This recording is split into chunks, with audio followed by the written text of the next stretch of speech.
باللہ من الشیطان اللعین الرجیم بسم اللہ الرحمن الرحیم وصلی اللہ علی محمد وآل بیتہ الطیبین الطاہرین المعصومین۔ کاروان حسینی مدینہ سے مدینہ تک کی قسط نمبر 37 کے ساتھ اپنے مومنین کی خدمت میں حاضر ہوں۔ گزشتہ قسط میں ہم نے بیان کیا تھا کہ جناب مسلم کے ساتھ ہزاروں افراد تھے، لیکن ایک وقت ایسا بھی آیا جب بنی ہاشم کا یہ شیر بالکل تنہا ہو گیا اور کوفہ کی گلیوں میں چلتا چلتا طوعہ نامی ایک مومنہ کے دروازے پہ پہنچا۔ یہ مومنہ اپنے بیٹے جس کا نام تاریخ نے بلال بتایا ہے، یہ اپنے بیٹے کا انتظار کر رہی تھی۔ جناب مسلم نے سلام کیا اور سلام کے بعد خاتون سے کہنے لگے، اے کنیز خدا، کیا پانی مل سکتا ہے؟ طوعہ پانی لینے اندر چلی گئیں۔ جناب مسلم دروازے پہ بیٹھ گئے۔ کچھ دیر طوعہ پانی لے کر باہر آئیں۔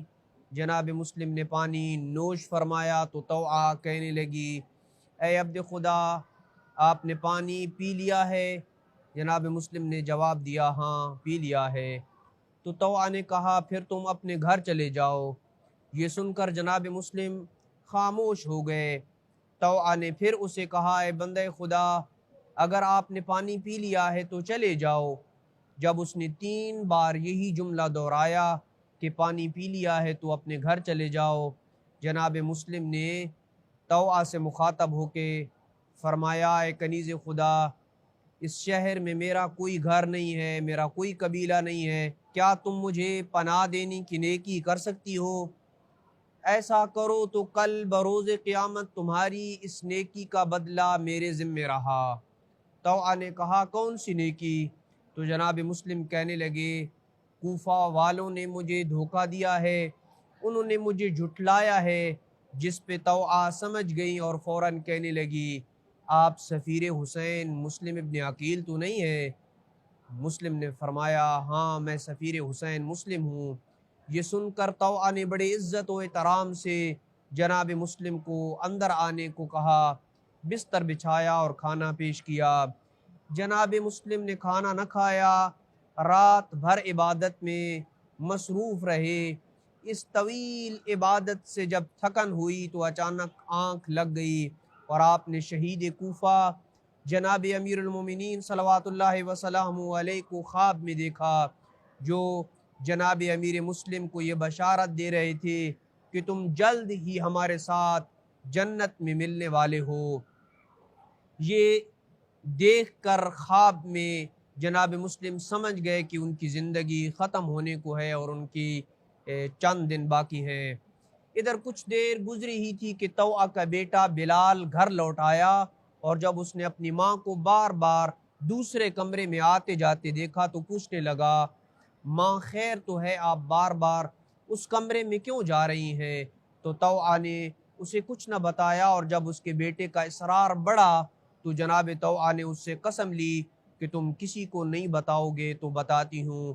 اس نے قسم اٹھائی، وعدے کیے کہ کسی کو نہیں بتاؤں گا۔ تو طوعہ نے اسے بتایا کہ ہمارے گھر سفیر حسین مسلم ابن عقیل مہمان ہیں۔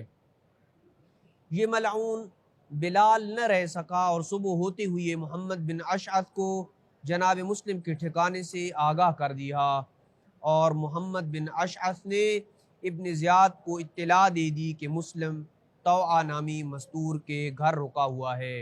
ابن زیاد نے جناب مسلم کو گرفتار کرنے کے لیے 70 افراد کو محمد بن اشعث کی قیادت میں روانہ کیا، جبکہ بعض روایات میں ہے کہ ابن زیاد نے 300 افراد کو جناب مسلم کو گرفتار کرنے کے لیے روانہ کیا۔ ادھر جناب مسلم ابھی نماز فجر سے فارغ ہی ہوئے تھے کہ گھوڑوں کی ٹاپوں کی آوازیں جناب مسلم کو سنائی دینے لگیں، جس سے آپ سمجھ گئے کہ دشمن نے حملہ کر دیا ہے۔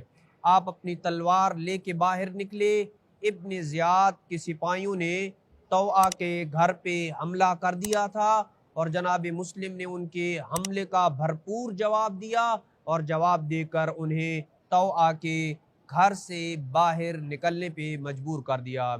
جناب مسلم اور ابن زیاد کے سپاہیوں میں گھمسان کا رن پڑا۔ ابن زیاد کے ان نامردوں میں حسین کے شیر کا مقابلہ کرنے کی طاقت نہ تھی، اور جب وہ کسی طریقے سے بھی جناب مسلم پہ قابو پانے میں کامیاب نہ ہو پائے تو آخر کار بزدلانہ حرکتوں پہ اتر آئے اور چھتوں کے اوپر چڑھ کے آپ پہ آگ، پتھر اور تیر برسانے لگے، لیکن علی حیدر کرار کے اس شیر نے ڈٹ کے مقابلہ کیا، جس پہ محمد بن اشعث کو ابن زیاد سے مزید سپاہی طلب کرنے پڑے۔ ابن زیاد نے جب یہ سنا کہ ابن اشعث مزید سپاہی مانگ رہا ہے تو کہنے لگے، ایک شخص کو گرفتار کرنے کے لیے تمہیں کتنی فوج اور درکار ہے؟ جس کا جواب محمد بن اشعث نے یوں دیا، اے ابن زیاد، تو نے مجھے بنی ہاشم کے شیر کو قابو کرنے کے لیے بھیجا ہے اور گرفتار کرنے کے لیے بھیجا ہے۔ ہمارا سامنا ایک ایسی شجاع تلوار سے ہے جو آل رسول کی نسل سے ایک بہادر شخص کے ہاتھ میں ہے۔ جب سارے ہیلے اور مکاریاں ناکام ہو گئیں تو بالآخر محمد بن اشعث نے اپنے ترکش کا آخری تیر چلایا، اور وہ یہ تھا کہ اس نے جناب مسلم سے کہا، اے مسلم، ہم آپ کو امان دیتے ہیں۔ جناب مسلم نے کہا، مجھے تیری امان کی ضرورت نہیں ہے، اور یہ کہہ کہ جناب مسلم لڑتے رہے، جبکہ حالت یہ تھی کہ آپ زخموں سے چور چور ہو چکے تھے، ہر طرف سے پتھروں اور تیروں کی بارش ہو رہی تھی۔ مسلم یہی کہہ رہے تھے، مجھے ایسے کیوں پتھر مار رہے ہو جیسے کافروں کو مارے جاتے ہیں؟ کیا میں خاندان نبوت کا فرد نہیں ہوں؟ تم برباد ہو جاؤ، رسول کی ذریت کا کیا یہی حق تم ادا کر رہے ہو؟ اس کے بعد جناب مسلم نے پھر سے ایک شجاعانہ حملہ کر کے ان کی قوت کو توڑ دیا اور انہیں گلی کوچوں میں بکھیر دیا، اور تھک ہار کر ایک دروازے کا سہارا لے کے جناب مسلم بیٹھے ہی تھے تو محمد بن اشعث دوبارہ آپ سے مخاطب ہوا اور کہنے لگا، مسلم، خود کو ہلاکت میں مت ڈالو، تمہیں امان دیتے ہیں اور تمہارا خون میری گردن پہ ہے۔ جناب مسلم نے کہا، جب تک میری جان میں جان ہے، خدا کی قسم میں اپنا ہاتھ تیرے ہاتھ میں ہرگز نہیں دوں گا۔ خدا کی قسم ہرگز ایسا نہ ہوگا کہ مسلم تمہارے سامنے جھک جائے۔ یہ کہتے ہوئے آپ نے محمد بن اشعث پہ حملہ کیا اور اسے بھاگنے پہ مجبور کر دیا۔ محمد بن اشعث نے اپنے سپاہیوں کو حکم دیا، سب مل کے مسلم پہ یک بارگی حملہ کرو۔ بکیر نامی ایک ملعون نے جناب مسلم کے ہونٹوں پہ وار کیا، جس سے آپ کا ہونٹ کٹ گیا، لیکن اس بکیر کو آپ نے ایسا جواب دیا کہ اسے ایک ہی وار سے واصل جہنم کر دیا، اور پھر کسی دشمن خدا نے جناب مسلم پہ عقب سے ایک ایسی کاری ضرب چلائی کہ آپ زمین پہ گر پڑے، اور یوں ان لوگوں نے اس مجاہد حق اور امام حسین کے سفیر کو گرفتار کر لیا۔ جناب مسلم کو ابن زیاد کے دربار میں لایا گیا۔ کسی سپاہی نے کہا کہ مسلم امیر کو سلام کرو، تو جناب مسلم نے کہا، تیری ماں نہ رہے، یہ کیا بات کی ہے تو نے؟ خدا کی قسم ابن زیاد میرا امیر نہیں ہو سکتا۔ ابن زیاد نے جب یہ سنا تو کہا، مسلم، تم سلام کرو یا نہ کرو، تمہارا انجام موت ہے۔ جس پہ جناب مسلم نے یہ جواب دیا، اگر تو مجھے قتل کرے گا تو یہ کوئی نئی بات نہ ہوگی، کیونکہ تجھ سے بدتر لوگوں نے مجھ سے بہتر اور افضل ہستیوں کو قتل کیا ہے۔ یہ سن کر ابن زیاد کہنے لگا، تم نافرمان ہو، تم نے اپنے وقت کے امام کے خلاف بغاوت کی ہے اور امت میں وحدت کی فضا کو خراب کیا ہے۔ جناب مسلم نے یہ سنا تو ابن زیاد کو کہا، تم جھوٹے ہو، فتنے کا بیج میں نے نہیں بلکہ تو نے اور تیرے باپ زیاد نے بویا ہے۔ میں اپنے رب سے یہ دعا کرتا ہوں کہ تجھ جیسے درندہ صفت انسان کے ہاتھوں مجھے شہادت نصیب کرے۔ خدا کی قسم، نہ میں نے کسی کی مخالفت کی اور نہ کسی کا انکار کیا اور نہ ہی دین اسلام کو بھولا ہوں۔ میں اب بھی اپنے امیر المومنین حسین ابن علی کی اطاعت میں ہوں۔ ہم امیر شام، اس کے بیٹے یزید اور آل زیاد سے زیادہ مسند رسول خدا کے حقدار ہیں۔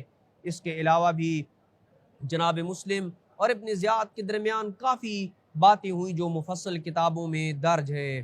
اور آخر ابن زیاد نے کہا کہ اگر میں تجھے قتل نہ کروں تو خدا مجھے قتل کرے۔ پس جب جناب مسلم نے کہا کہ تم اپنی باطنی خباثت کا ضرور مظاہرہ کرو گے، مجھے صرف قتل ہی نہ کرو گے بلکہ میری لاش کی بھی بے حرمتی کرو گے، خدا کی قسم اگر میرے ساتھ اس وقت 10 مخلص ساتھی ہوتے اور میں پانی پی لیتا اور پیاسا نہ ہوتا تو اس قصر میں تو زیادہ دیر دکھائی نہ دیتا، اور اگر تو نے مجھے قتل کرنا ہی ہے تو قریش کے کسی شخص کو میرے قریب لاؤ جو میری وصیت سن لے اور پھر بے شک مجھے قتل کر دینا۔ جناب مسلم نے ابن زیاد کے دربار میں کس شخص کو کون سی وصیتیں کی، اس سلسلے کی گفتگو اگلی قسط میں بیان کی جائے گی۔ وصلی اللہ علی محمد وآل بیتہ الطیبین الطاہرین المعصومین۔